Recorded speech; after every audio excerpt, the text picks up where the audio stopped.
سینٹو کے دور سے جب کولڈ وار کا ایرا تھا تو امریکہ نے اور یو کے نے مل کے ٹرکی، ایران اور پاکستان کے درمیان ایک الائنس بنائی تھی جو کہ رشیا مخالف الائنس تھی، لیکن اس وقت اس دور کی ضرورت تھی اور اس کی وجہ سے پاکستان اور ٹرکی بہت قریب آ گئے۔ اس کے ساتھ ساتھ جب ایک دفعہ سینٹو کو ختم کر دیا گیا تھا تو پاکستان ایک آرگنائزیشن تھی جس کو لیڈ کیا کرتا تھا ٹرکی کے ساتھ، وہ تھی اکنامک کوآپریشن آرگنائزیشن، ایکو۔ اور وہ بیسکلی 90s کے اندر جب سوویت یونین ٹوٹا اور وہاں سے مختلف سینٹرل ایشین ریپبلکس نکلیں تو پاکستان اور ٹرکی نے مشترکہ طور پہ ان سینٹرل ایشین ریپبلکس کو سپورٹ کیا اور ان کو جو ایک اکنامک یونین جو بنانے کی کوششیں اور کاوشیں تھیں ان کو اس اکنامک یونین کے اندر ان کو انٹیگریٹ کرنے کی کوشش کی، جو کہ 1992 سے آج بھی ایک پریکرسر بنا آرگنائزیشن آف ٹرکک اسٹیٹس کے لیے، OTS۔ ایکو کے اندر پاکستان کی کاوشوں کے بعد ترک دنیا نے یہ مشترکہ طور پہ ایک اسٹیپ لیا 2009 کے اندر نخچیوان اگریمنٹ کے ذریعے۔ 2009 اکتوبر کے اندر انہوں نے قزاقستان، کرگستان، آذربائیجان اور ٹرکی نے مشترکہ طور پہ آرگنائزیشن آف ٹرکک اسٹیٹس کی بنیاد رکھی، اور اس کی بیسک ریزن یہ تھا کہ ایک پولیٹیکل، اکنامک اور ملٹری یونین بھی اسٹریٹجک ایک بنایا جائے۔ ٹرکک اسٹیٹس جو ہیں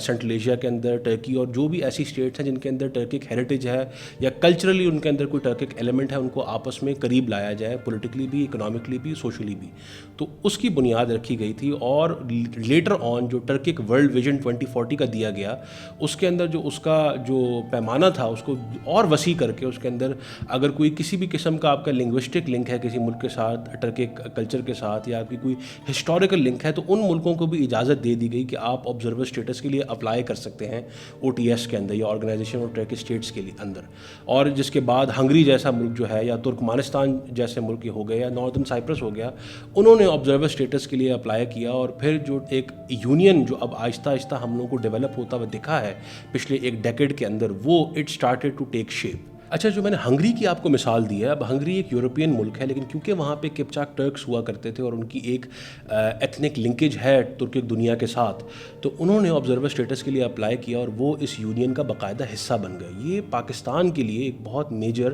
پریسیڈنٹ دیتا ہے جس کو پاکستان استعمال کرتے ہوئے اس آرگنائزیشن کا میجر حصہ بن سکتا ہے، اور اس کے پاکستان کو بہت فائدے ہوں گے، کیونکہ آرگنائزیشن آف ٹرکک اسٹیٹس کے نیچے بہت زیادہ ایک سبسڈری آرگنائزیشنس کا ایک نیٹ ورک ہے۔ آپ کا